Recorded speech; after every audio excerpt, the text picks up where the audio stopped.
सदगुरु कबीर बीजक शब्द 72।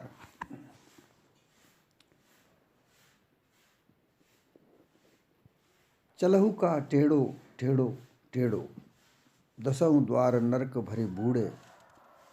तू गंधी को बेड़ो, फूटे नयन हृदय नहीं सूझे, मतिए को नहीं जानी। काम क्रोध तृष्णा के माते, बूढ़े मुए बिनु पानी।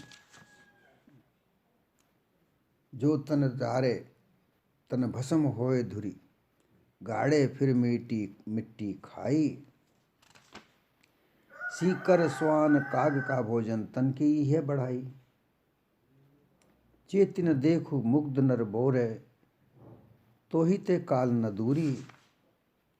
कोटिन यत्न करो यह तन की, अंत अवस्था धूरी। बालू के घरवा में बैठे चेतन नाहि अयाना, कहें कबीर एक राम बजे बिन बूढ़े बहुत सयाना। सदगुरु कबीर इस शब्द से चेतावनी देकर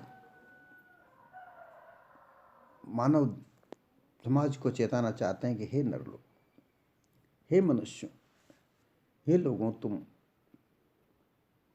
अपने मानव तन में आकर, ये मानव तन अति उत्तम कहा गया है। ये मानव तन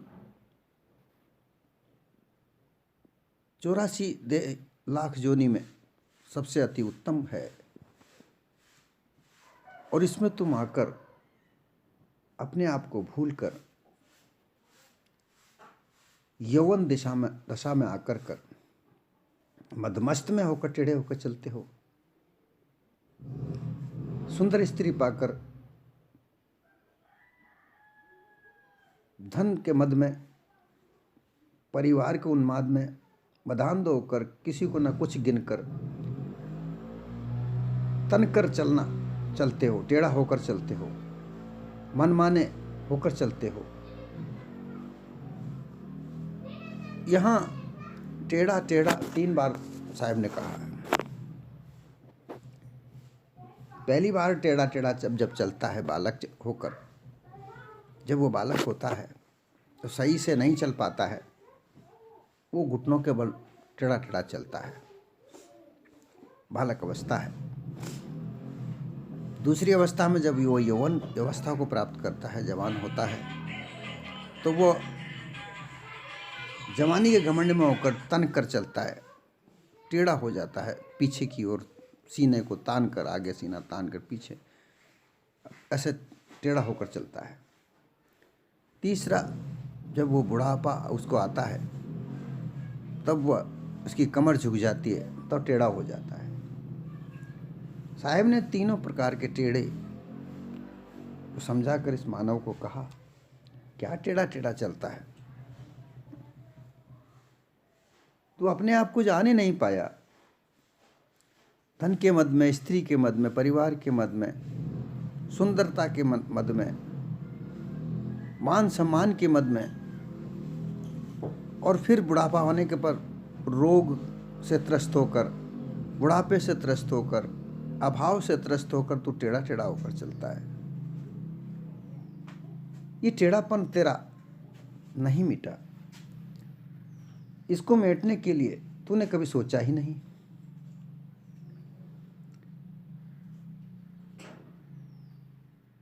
जब यौवन के नशे में जब टेढ़ा होकर चलता है, तब उसे धनमद होता है। वो धन के से उन्मत्त होकर नशा करता है, वेश्यावृत्ति करता है, भोग की वस्तुओं को खूब भोगता है।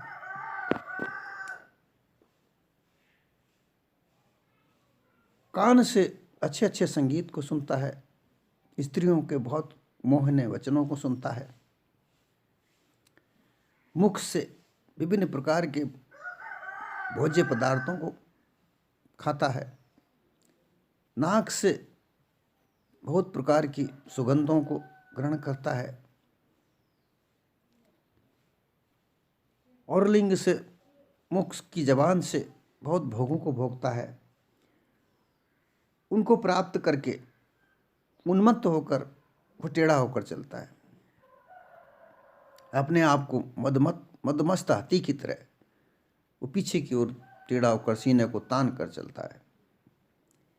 फिर जब बुढ़ापा आता है तो जो उसके पास में स्त्री होती है, सबसे पहले तो वह विमुख होती है। जो भी कुछ धन उसके पास होता है वह उसके पुत्र पौत्र आदि उससे ले लेते हैं।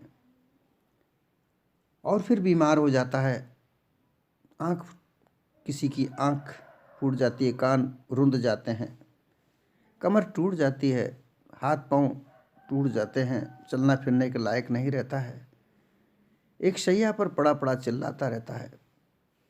चलता है तो एक लाठी के सहारे से टेढ़ा होकर चलता है। जब कुछ नहीं रहता है, सब घमंड, सब अभिमान, सब उन्मत्तपना, मदमत्तपना, सब समाप्त हो जाता है। परंतु वो कभी भी अपने जीवन में सचेत होकर नहीं जीता, अचेत होकर जीता है। अचेत होने से उसको चेतना आती नहीं है। और यही अचेत अवस्था अज्ञान और अविद्या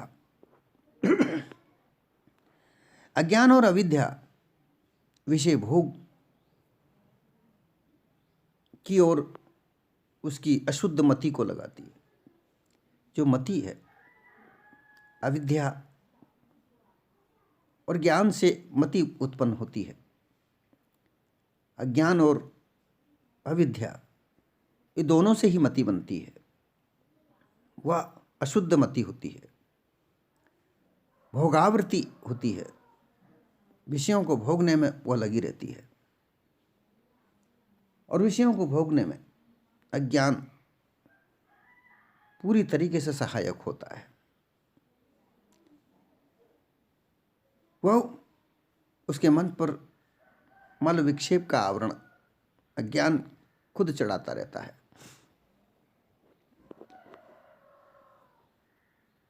परंतु जब ये मति कोई पूर्वले फलों से जागृत होकर कभी सत्संग में वो चला जाता है और गुरु धारण कर लेता है, तो ये मति लक्षणामति होकर सत्य क्या है असत्य क्या है इसको पाने की ओर अग्रसर हो जाती है। और वह धीरे धीरे सत्य की ओर अग्रसर होने लगता है। फिर वह गुरु के द्वारा 8 साधनों को प्राप्त करता है, जिसमें श्रवण मनन निध्यासन और तत्वमसी का उपदेश प्राप्त करता है। ये बाह्य साधन होते हैं। इसको सत्संग में संतों के द्वारा, संतों की सत्संग से बाहरी तौर पर ज्ञान सुनने को मिलता है कि ये जीव सर्वज्ञ है, चैतन्य है, लेकिन विषय भोग में आकर, विषय वासना में आकर अविद्या के कारण ये अल्पज्ञ हो गया है, वरना तो ये ब्रह्मस्वरूप है, ऐसा इसको उपदेश सुनने को मिलता है। तब इसे तत्पद में जीव अल्पज्ञ है, तो पद में जीव अल्पज्ञ है, तत्पद में सर्वज्ञ ईश्वर बना हुआ है, और 80 पद में दोनों की एक मिलाकर वह अधिष्ठान हो जाता है। परंतु अविद्या के भ्रम में अंधाधुंध चलते चलते पूर्ण आत्मभाव को भूल जाने पर ये सर्व खलविदम ब्रह्म नेहम नानास्ति विकिंचनम ऐसा कहकर समझ इसको भूलकर वह गाफिल हो जाता है और टेढ़ी टेढ़ी चाल से चलता रहता है। सत्य असत्य का विचार नहीं करता। लेकिन जब इसकी लक्षणावृत्ति हो जाती है तब ये सत्य और असत्य को प्राप्त करने के लिए अग्रसर होता है, संतों की सत्संग करता है। सदगुरु कबीर कहते हैं कि 10 द्वार नरक भरी बूढ़े तू गंदी को बेड़ो। ये 10 द्वार जिसमें 2 कान, 2 आँख, 2 नाक के छिद्र, 6 मुख, 7 लिंग द्वार, गुदा द्वार, 9 और लिंग द्वार में ही सूक्ष्म द्वार है, 10 द्वार। इनमें गंदी गंदी है, इसके अंदर गंदगी गंदगी है।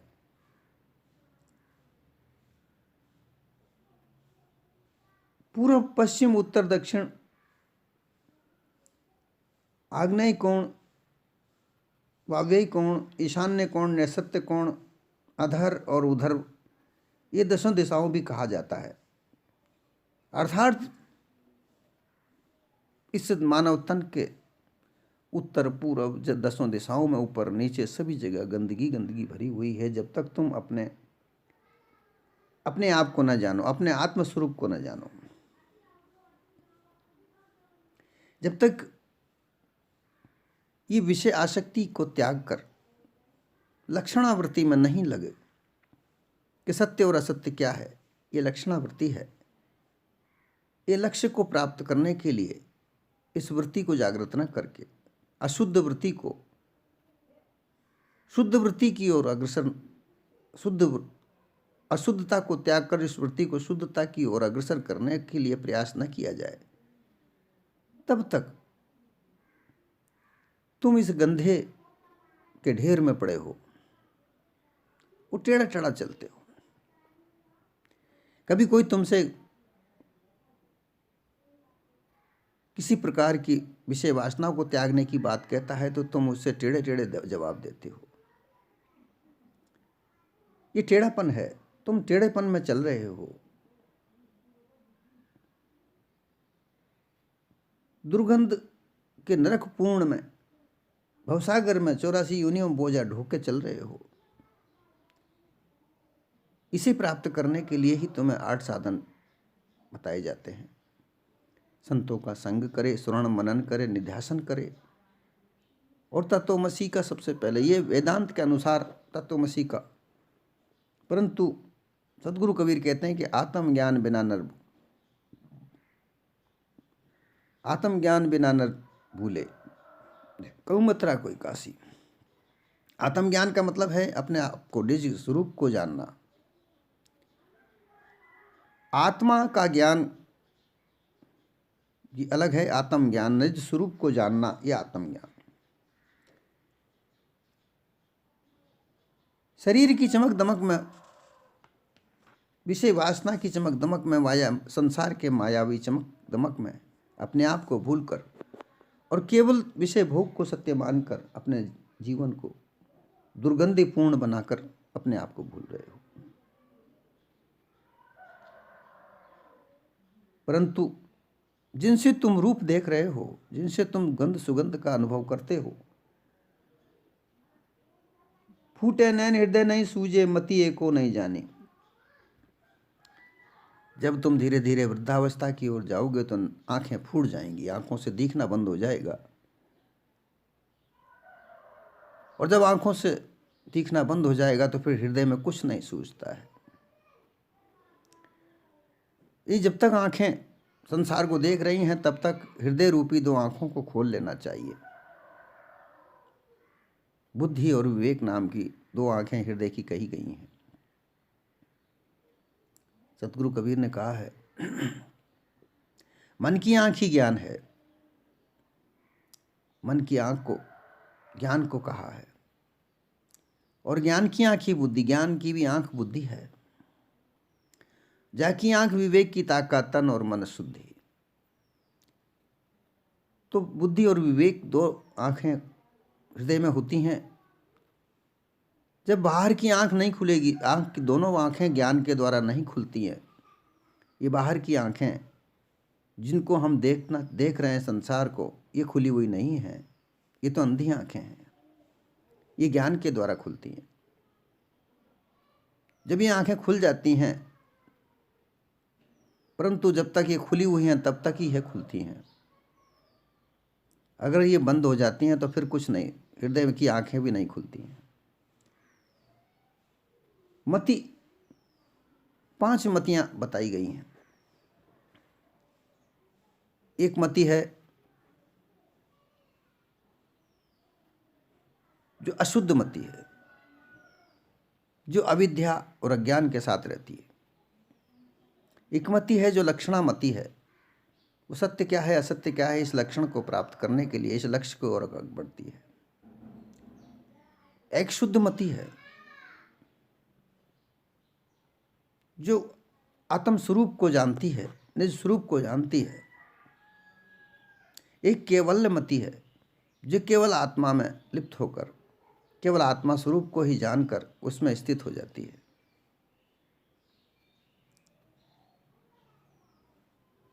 इस तरीके से 5 वृत्तियां हैं। इन एक भी मति जागृत नहीं हुई तो जब तक ने आंखें संसार को देख रही हैं तब तक ही ये मति जागृत हो सकती है और हृदय की मति खुल जाती है। श्रवण मनन निध्यासन सत्संग के द्वारा ये मति खुलती हैं। इन मतियों के न खुलने पर काम क्रोध तृष्णा के माते बूढ़ मुँह बिन पानी, जब तक ये कृतमृति नहीं खुलती हैं तब तक ये मानव देह में ये निर्जीव काम और क्रोध और तृष्णा में डूबकर वैसे ही मरता है। बिना पानी के, जिस तरीके से कहते हैं कि बिना पानी के ही मर जाना, पानी में लोग डूबकर तो लोग मरते हैं। कोई बाढ़ आ जाए पूरा गांव डूब मरता है, कोई तैरना न जाने पानी में अनायास गिर जाए डूब मरता है, परंतु यहाँ बिना पानी के डूब मरता है, अर्थात तृष्णा के पानी में डूब मरता है।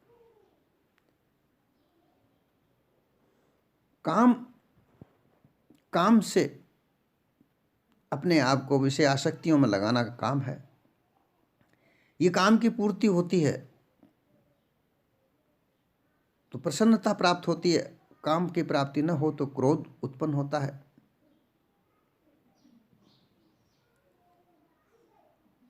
तृष्णा मोह से प्राप्त होती है, तृष्णा का बीज मोह है। मोह जाल से ही तृष्णा उत्पन्न होती है। जब तक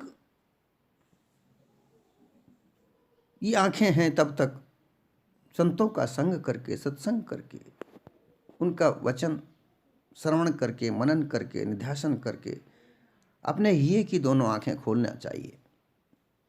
अन्यथा विषयासक्त होकर स्त्री भोग में रात दिन डूबकर धन जन रूप पद राज काज के मद में उत्पन्न होकर हमें सम्मान मिलना चाहिए, हमें राज मिलना चाहिए, हमें ऊंचा पद मिलना चाहिए, हमें सुंदर स्त्री मिलनी चाहिए, हमें खूब सारा धन मिलना चाहिए, हमें बहुत सारे साधन मिलना चाहिए, ऐसे इस मद में रहकर इस उत्तम मानव जीवन को खो देना सबसे बड़ा अज्ञान है। सबसे बड़ी विचित्र बात है, सबसे बड़ा आश्चर्य है कि इस मानव तन में आकर इस आश्चर्य को न खत्म कर सका।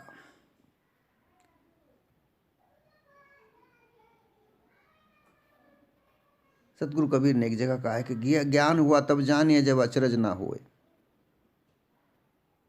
अचरज का मिट जाना ही ज्ञान हो जाना होता है और तभी हृदय की दोनों आंखें खुलती हैं। जब दोनों आंखें खुलती हैं तभी जाकर वो अपने निज स्वरूप को देख पाता है। जो जारे तन भस्म होए धुरी गाड़े किन मीठी खाई। इस तन के मद में, इस तन के उन्माद में, इस तन को पाकर अपने आप को बड़ा बलवान, बड़ा धनवान, बड़ा ज्ञानवान, बुद्धिमान, बहुत बड़ा नेता, बहुत बड़ा राजा, विद्वान मानकर उसका अहंकार में ये मानव तन खो देता है। परंतु इस तन की क्या स्थिति है? जब ये तन खत्म हो जाता है अर्थात इसमें से रमैया राम निकल जाता है, चेतन स्वरूप जीव निकल जाता है। जो रम रहा है, इस तन में रम रहा है, वही राम है। वो राम, रमैया राम जब निकल जाता है तो इस तन की क्या बड़ाई है। कहीं इसको जला दिया जाता है, कहीं पानी में फेंक दिया जाता है, कहीं मिट्टी में गाड़ दिया जाता है और कहीं जल में प्रवाहित किया जाता है। जला दिया जाता है, लकड़ी जला देती है। गाड़ दिया जाता है, मिट्टी में कीड़े उसको खाते हैं। पानी में फेंकने पर उसको मछलियां, जल जीव खाते हैं। और वैसे ही हवा में फेंकने पर, जंगल में फेंकने पर सियार, कुत्ते, भेड़िया इत्यादि का वो भोजन बनता है। तो इसकी क्या बड़ाई है? इसकी कोई बड़ाई नहीं। रमैया राम के रहते इसकी बड़ाई है, और वह भी रमैया राम के गुण के रहते बड़ाई है। मानुष तेरा गुण बड़ा, हाड़ ना आवे। मानुष तेरा गुण बड़ा, मांस ना आवे काज, हाड़ ना आभूषण बने, चाम ना बाजे बाज। हे मानव, तेरे तो गुण बहुत बड़े हैं, वरना तो ये देह किसी काम की नहीं है। अन्य अन्य पशुओं की, जानवरों की खाल तो मृदंग, ढोलक इत्यादि बनाने के काम आ जाती है। उनके हाड़ों से आभूषण भी बनाए जाते हैं और उनके मांस को भी खाया भी जाता है, अन्य अन्य कार्यों में भी प्रयोग किया जाता है। लेकिन तेरा तन तो ये रमैया राम निकलने के बाद किसी काम का नहीं रहता। इसे तो तुरंत जलाया जाता है, मिट्टी में गाड़ा जाता है, या नदी में बहाया जाता है, या फेंक दिया जाता है। इसकी कोई बड़ाई नहीं है।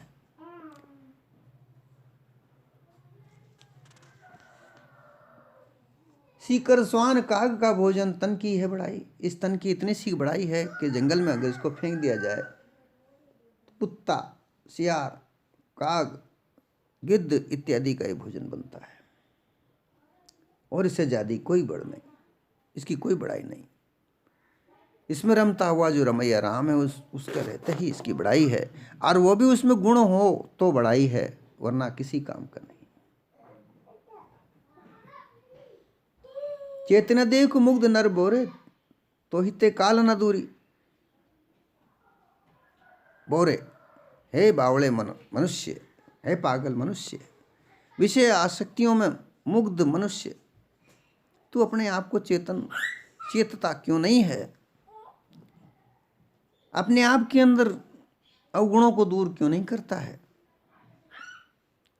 इनको त्याग कर ज्ञान को प्राप्त करके देख।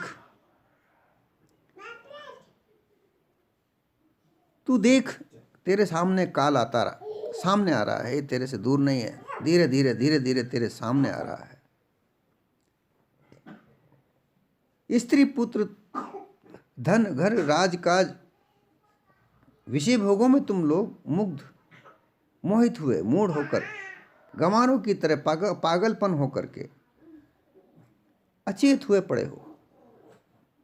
अरे सचेत होकर क्यों नहीं देखते हो कि तुम्हारे जैसे बहुत से रूपवान, धनवान, विद्वान, राजा, रानी, परिवार वाले और अनेक कारोबार वाले इत्यादि सब देखते ही देखते चले गए, इस संसार से चले गए। उनका एक ही हश्र हुआ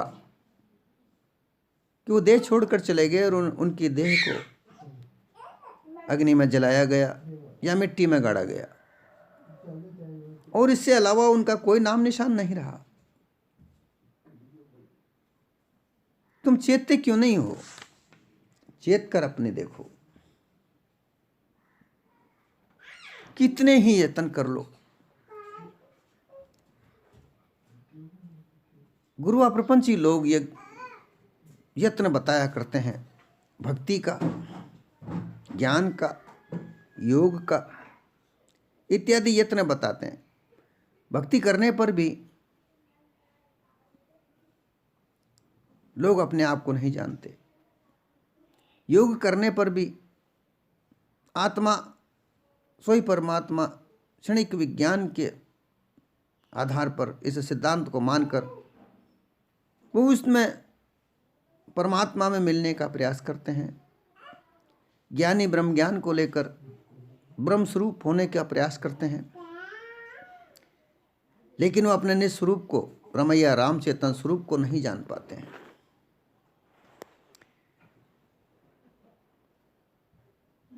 वो आखिर में मोहजाल में उलझे हुए ही रहते हैं और अंत समय कुछ न पाकर जब इस देह से जाने का समय आता है तब परिचय भी नहीं कर सकते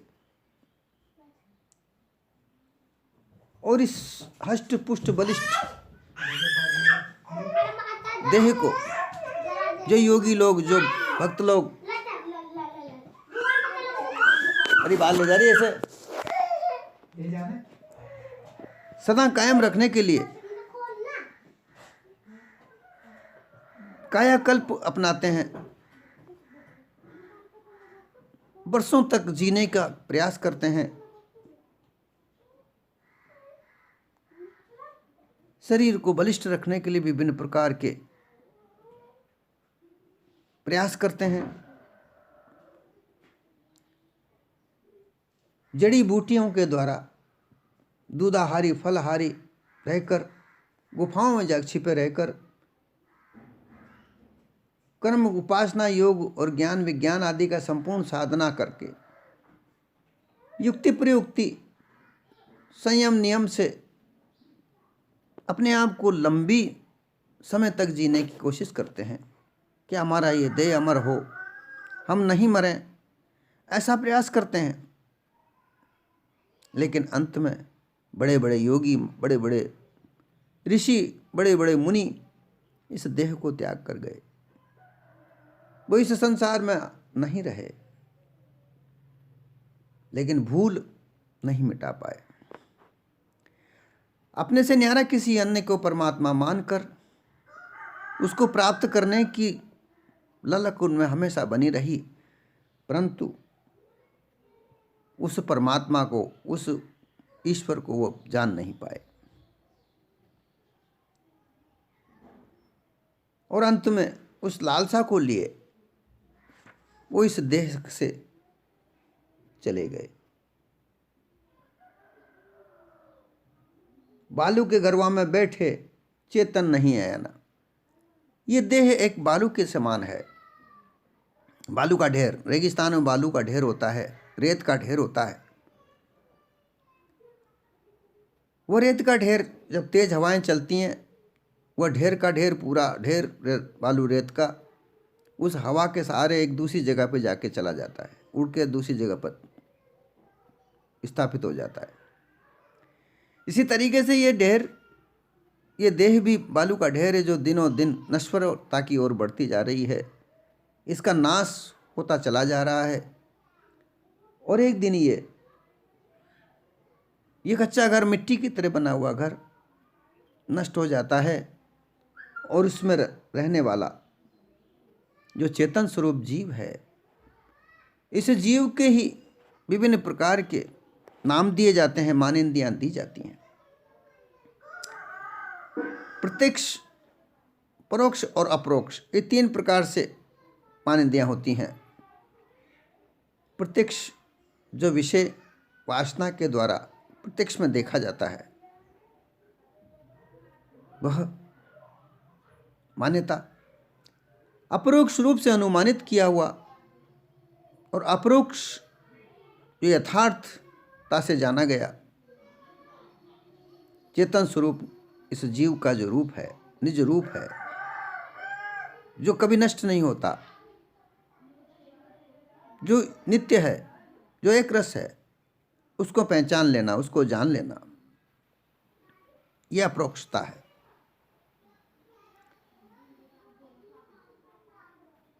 इनके जाने बगैर, अपने निज स्वरूप को जाने बगैर, ये ललक, किसी दूसरे को मिलने की ललक नहीं मिटती। इसे मिटाने के लिए सदगुरु कबीर कहते हैं कि पारक सिद्धांत की सत्संग करनी होगी। जब तक पारक संतों का संग नहीं करे तब तक अपने निस्वरूप की प्राप्ति नहीं करे, हो ही नहीं सकती। ब्रह्म स्थिति, आत्म स्थिति, समाधि स्थिति, परम अंश स्थिति, कर्मी उपासक आदि की स्थिति इत्यादि अधकच्ची सदा स्थिर न रहने वाली नाशवान है। उसमें जाकर योगी, ज्ञानी, विज्ञानी, भक्त, कर्मकांडी आदि मतवादी लोग गर्भाव होकर, अचेत होकर शरीर के साथ ये सब विनिष्ट हो जाएंगे, ये सब कुछ नहीं जाने। इस कारण से वे व्यापार ही रहे।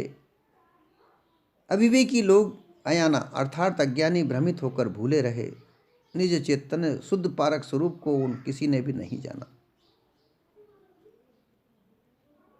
इसे जानने के लिए पार की संतों का सत्संग विचार भी नहीं करते, चेताने पर भी वे नहीं मानते।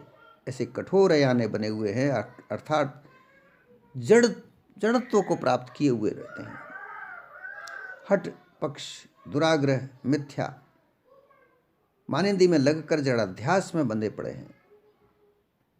कहें कबीर, एक राम भजे बिन बूढ़े बहुत सयाने।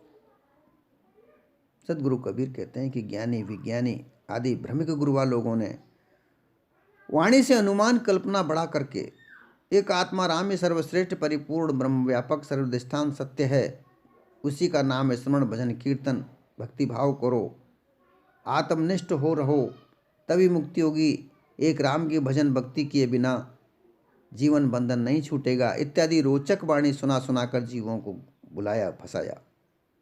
और वही अनुमान के एक राम ब्रह्म आदि एक कल्पना मन को मानिंदी को सर्वथा भजे बिन तोड़े बिना,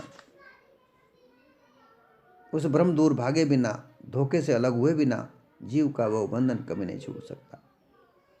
अर्थात ब्रह्मिक गुरुवा लोग आत्मा राम की बात करते हैं, परंतु वो सब मायावी स्वरूप है। यह आत्मस्वरूप का ज्ञान पारक स्वरूप है, निज स्वरूप है। ये चेतन स्वरूप जीव अपने निज स्वरूप को प्राप्त करने के बाद किसी और की अन्य आशा नहीं रह जाती। जब तक निज रूप की प्राप्ति ये चेतन स्वरूप जीव नहीं कर लेता, तब तक अन्य को मिलने की लालसा खत्म नहीं होती। और जब तक ये लालसा खत्म नहीं होती, तब तक इस शरीर को त्यागते वक्त मन में लालसा ही बनी रहती है, और वही लालसा आवागमन का कारण बनता है। इसलिए सदगुरु कबीर कहते हैं, पार की संतों का संग करो, अपने निज स्वरूप को प्राप्ति करो। जो रमैया राम है, जो रम रहा है इस देह में, उसको जानो। उसके जाने बिगर सब मिथ्या है, भ्रम है, धोखा है, अनुमान है, कल्पना है। ब्रह्म चेतन स्वरूप जीव को ही प्राप्त होता है, आत्मज्ञान चेतन स्वरूप जीव को प्राप्त होता है, ईश्वर चेतन स्वरूप जीव ही को ही प्राप्त होता है। अल्पज्ञ यह भी जीव है। इस जीव के विभिन्न प्रकार के नाम अनुभव के द्वारा जैसा जैसा ज्ञान प्राप्त किया जाता है, जैसा जैसा उपदेश प्राप्त किया जाता है, उसी का अनुभव प्राप्त होता है। कोई योग करके योग का ज्ञान सिखाते हैं अपने शिष्यों को, और योग द्वारा कहते हैं कि आत्मा सोई परमात्मा, ऐसा उपदेश देते हैं, तो वही उपदेश के द्वारा ही तो उनको अनुभव प्राप्त होगा। ब्रह्मज्ञानी गुरु ब्रह्म ज्ञान को अपने शिष्य को सिखाते हैं। वह कहते हैं ब्रह्म परिवार संपूर्ण व्यापक है, संसार उसी में है, संसार उसी से बना है, और वह ब्रह्म भी संसार में है। विभिन्न प्रकार के महावाक्य सुना सुनाकर 10 अवतारों को ब्रह्म कहा जाता है, जीव को स्वयं को ब्रह्म कहा जाता है, संसार को भी ब्रह्म कहा जाता है। तो फिर रहा क्या? सारा एक में एक मिला हुआ है। लेकिन उनको ब्रह्मज्ञानी ऐसा ही ज्ञान दिया जाता है तो वह वैसी ही अनुभव प्राप्त करते हैं। भक्ति में 10 अवतारों की भक्ति के द्वारा भक्त को यह समझाया जाता है, ये फला तुम्हारा इष्ट, यही सर्व व्यापक है, इसी ने सर्व सृष्टि रची है। वो वैसा ही ज्ञान प्राप्त करके उसी की भक्ति में समग्र हो जाता है और उसको प्राप्त करने के लिए चेष्टा करता है। ललक, उसकी लगन वहीं लगी रहती है। कर्मकांडी लोग यज्ञ आदि, हवन आदि, तीर्थ, दान पुण्य आदि में लगाते हैं। वो उनका अनुभव करके वैसा ही ज्ञान प्राप्त करते हैं और दान पुण्य यज्ञ आदि में ईश्वर की प्राप्ति की लगन उसमें लगी रहती है। अंत समय जब वो देह त्यागते हैं कोई उनको नहीं प्राप्त होता और उनकी लगन, अपने इष्ट से मिलने की लगन वो बनी रहती है, लालसा बनी रहती है, आशा बनी रहती है, तृष्णा बनी रहती है और वो आशा तृष्णा ही आवागमन का कारण बनती है। इसलिए सदगुरु कबीर कहते हैं कि हे नर मानव देह में रहने वाले रमैया राम को पहचानो। वो रमैया राम के अलावा और कोई दूसरा नहीं है। इसको पहचानने के बाद तुम्हें कोई अन्य वस्तु की जानने की आवश्यकता नहीं रह जाती। और वो रमैया राम कौन है? वो रमैया राम तुम स्वयं चेतन स्वरूप हो। इस मायावी मोह माया में फंसकर, मन मानिंदी में उलझकर, अज्ञान अविद्या के चक्रव्यूह में उलझकर तुम अपने निज स्वरूप को भूल गए हो। बस तुम्हें उसको याद करना है और ये मायावी चक्रव्यूह को तोड़ना है। इस मायावी चक्रव्यूह को तोड़ने के बाद तुम्हें अपने निस्वरूप की प्राप्ति हो जाएगी। जब तुम्हें निस्वरूप की प्राप्ति हो जाएगी तब तुम्हें किसी अन्य की प्राप्ति की लालसा नहीं रह जाएगी, उसकी आशा तृष्णा नहीं रह जाएगी और ऐसी स्थिति में परम शांत स्थान को प्राप्त करोगे।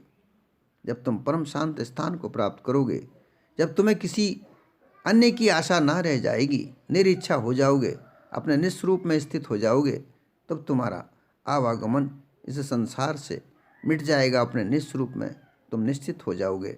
यह सदगुरु कबीर ने इस शब्द के द्वारा नर देह में रहने वाले मानव देह को समझाकर चेताया है, चेताकर कहा है कि हे नर बोरे, तुम अपने आप को जानो, अपने आप को पहचानो, अन्यथा ये आवागमन का चक्रव्यूह में तुम्हें ये गुरुआ प्रपंची लोग लगाते रहेंगे, तुम्हें भुलाते रहेंगे और तुम भूलते रहोगे, अपने निस्वरूप की प्राप्ति नहीं कर पाओगे।